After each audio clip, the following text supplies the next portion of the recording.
Good morning everyone. What I'm going to do today is I'm going to run through the basics of what I feel I would want to know if I was going to learn tarot. I learned tarot probably about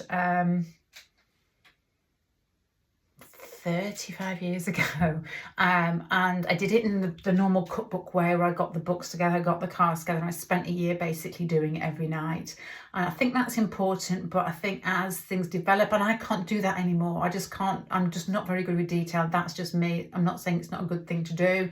I tend to observe people in situations and then reel a story around it. So I internalize it, remember it for myself. So I'm going to go through both ways. I'm going to introduce you to some books that will help to start you off as well. A good idea is to keep a tarot journal, definitely a good idea, so that you could perhaps do 2 cards at the beginning of the day, write them down, perhaps bring them together and see what happens in the day, and so that it begins to have meaning to you and you've looked at the details beforehand, and then it all gets logged in, so it becomes more automatic. Another thing would be some people actually sleep with learn a card and put it under their pillow, and then they perhaps write their dreams. There's lots of different ways you can make that energy almost be your energy, so that, as I keep saying, it actually feels as if it's coming from inside you rather than a book, and it will feel like a book to begin with, and that's fine. I have actually got a list of books here that you may want to look at to get you started. I'm not saying they're the best books, although I will say that about a couple of them, but definitely the books that I've got in my library. First thing you need to get is a Rider Waite Tarot Pack, which is the easiest pack to learn with, definitely to begin with. You get lots of beautiful, beautiful packs, but they don't have the symbolism. And poor Pamela Coleman-Smith, I think she died penniless after putting all the symbolism. I think she probably sat there with some Masonic somebody or other, which I think she did actually, and got this all together. So definitely worth buying to make it easy for yourself. I have got this tarot colouring book here. I will list them at the bottom with all the authors. I thought this was a good idea. We could go through this together, but I think, as I said about meditating or putting the cards under your pillow, this will be really good to, if you actually colour it in, not only will you be taking in the meaning of the colours, but you'll also be taking in the symbolism as you're doing it. And then that's just not reading it. It actually, I think, will embed it a little bit better. So that may be a good one to start off with. I'll put that list at the bottom too.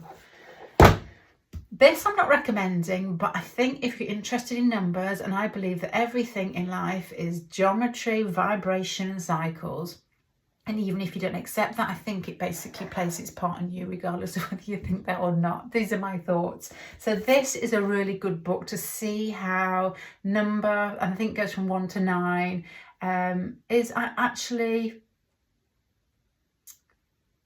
displays itself in nature.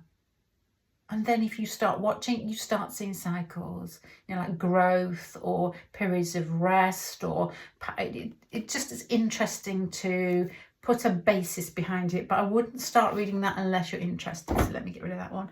Now, these are the books that are brilliant to start with. You've got Rachal Pollack, 78 Degrees of Wisdom, fantastic book. And I'm going to go into the way that she divides the cards into 3 sections right after this, which is a really interesting way to start. And as I said earlier, it puts it into perspective, but the most important thing is, apart from the vibration and the cycles, it puts it into, it's your journey. You are the hero in your own journey, and this is what I'm going to do down here once I put these books away. This book is my first book I think I bought in Australia when I was in my 20s. Paul Fenton Smith, I just noticed at the bottom. I recognise the last name because I think his wife did some very early on astrology books. So I remember buying in my 20s again. And I can remember going into Waterstones and buying her book. I can't remember her first name. And the person behind the desk said, come back and tell me what's going to happen to me when you read it. So I recognise the name here, but this is quite an easy book it's got stories in it. It's got the basics in it, how to learn them. Each card, general meaning, they've got reversed meanings as well, and relationship meanings. Very simple, but definitely a good one to start off with. This one I love for if you're not very good, I'm not very good at this, at pinpointing people's jobs or pinpointing situations. that you haven't experienced yourself, this is a fantastic one, because you get at the end like people or keywords, like what's this one here? I'll give you an example. The Four of Wands: people, vacationers, happy or contented people, home buyers, bar mitzvah, graduation, etc., etc. So that is a good one for giving some substance to your readings, I think, which hopefully some of that will sink in. But as I said at the beginning, that will come from experience and keeping your eyes peeled too.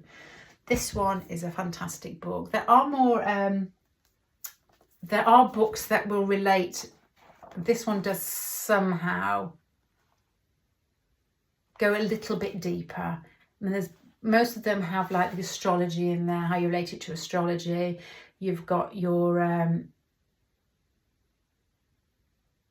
see, I don't really know about this, to be honest, but anyway, I'm not going to talk about that now.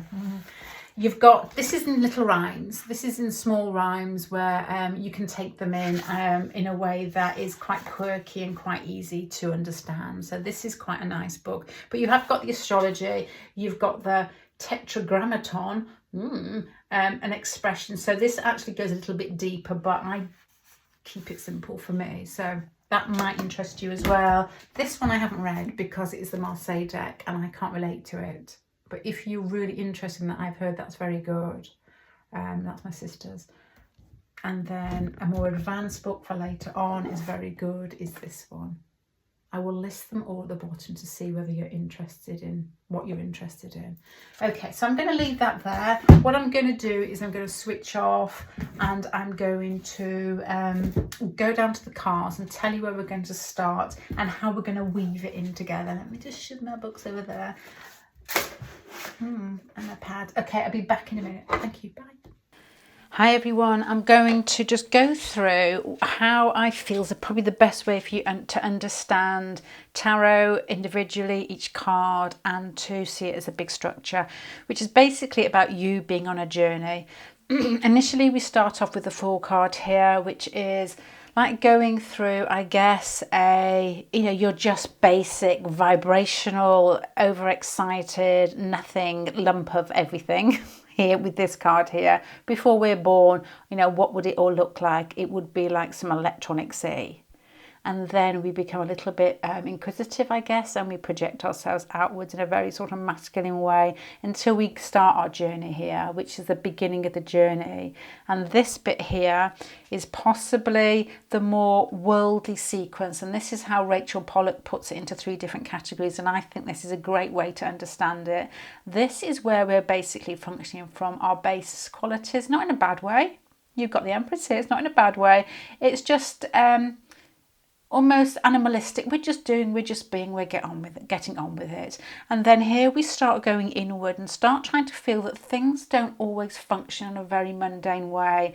And we start to feel slightly dissatisfied, so we start looking inward until we gain a little bit more control of ourselves. And she calls this bottom line here the great journey. So this is like base instincts, just getting on with it. Not totally, because these cards, as I will explain in a minute, are quite interesting.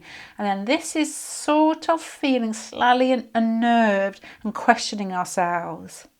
You only get those moments in your life when you think, and you are the hero on this journey, you start thinking, hey, something's up. So you start looking into it, and this is understanding it to more so, understanding the bigger picture. As I said earlier, you start off with this, what feels like electronic soup, and it's funny that this little boy has got his foot in what looks like a bowl of heaven knows what it is. It's earth, I suppose, and that comes, I think, after the electronic bit. I relate this. I remember watching a video with Sadhguru, and he was talking about a lake in either Tibet or the Himalayas, on the verge, I think, of both, that he said, and whether you believe it or not, it was almost like raw, cold energy that was unformed, and he likened that to where life began. So let's just say if there was, there was truth in that, whatever you believe, that would be the energy of the Fool. And it's almost like frightening because it's alien. As I said, with Uranus, you can't identify with it. And that's what gets projected outwards until we get to these cards here. So I'm just giving you the bigger picture. And when we end up coming through this almost like gateway, which I think in some ways is obviously referred to as a Vesica Pisces, you know, when things begin to get formed and geometry starts, we end up collecting, you know, as the heroes on our journey, going along these piles here, learning, pain, suffering. Oh my gosh, I can see a light at the end of the tunnel, until we form ourselves and we feel more whole, which is the World card at the end, when we go back through that black hole and maybe start again. So that's the energy, that's how I'm going to chunk it up so that you understand yourself. I was initially going to call this the journey of, I'm not going to tell you actually, I was going to call this a journey of a certain person, and then as it goes through, but I think that would get too complicated. Let me just grab these cards here.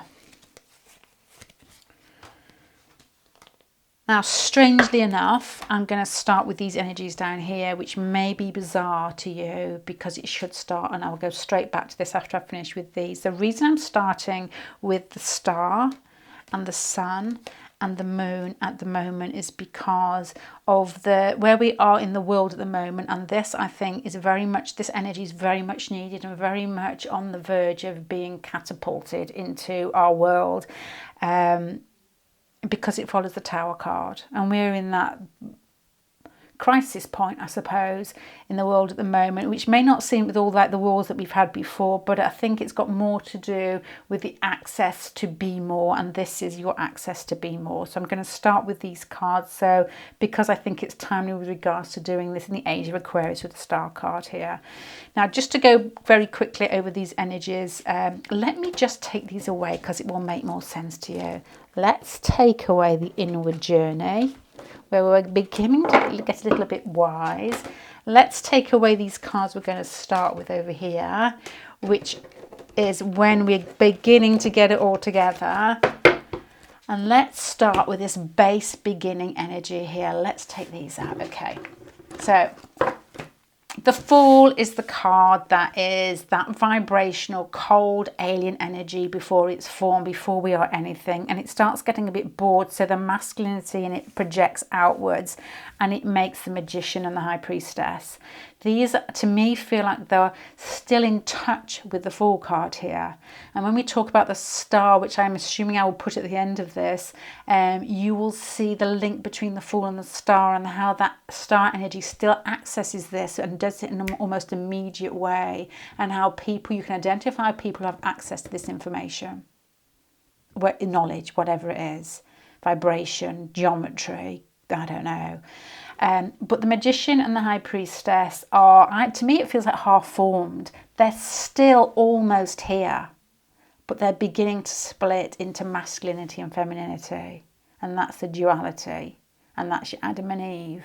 And then it goes even further down, where you're actually coming extremely earthy when the female turns into that Empress, and the Emperor for the masculine energy here. And this is very much in the mundane world now. You know, this is like your mother figure. This is beauty.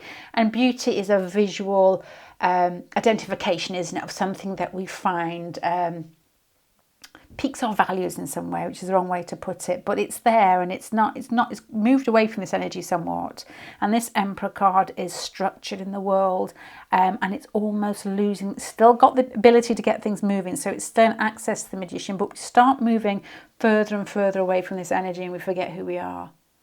And then this is where the journey starts, really, for me. That is interesting, but otherworldly still. And we still move into that energy at times. And then this is where the journey starts. So that's how I'm looking at the tarot. If that interests you, then it does. And that's good for us both. So that's where I'm looking at it from. And I hope it does pique your interest. I'm going to go straight into the Star card now. What we're going to do with the Star card is look at what it means to me, what it could mean in a reading, how to read it in the cards, how to recognise it in the media, how to recognise it in people, how to read for yourself, and how to keep that underneath your pillow to make sure it's your own story. And you begin to feel it, and then, you know, you do recognise it easy in lots of different situations and circumstances, and you can read it a lot more intuitively when it's coming out of your own head rather than a book or from me. Okay, I'm going to leave you there. Thank you. Bye.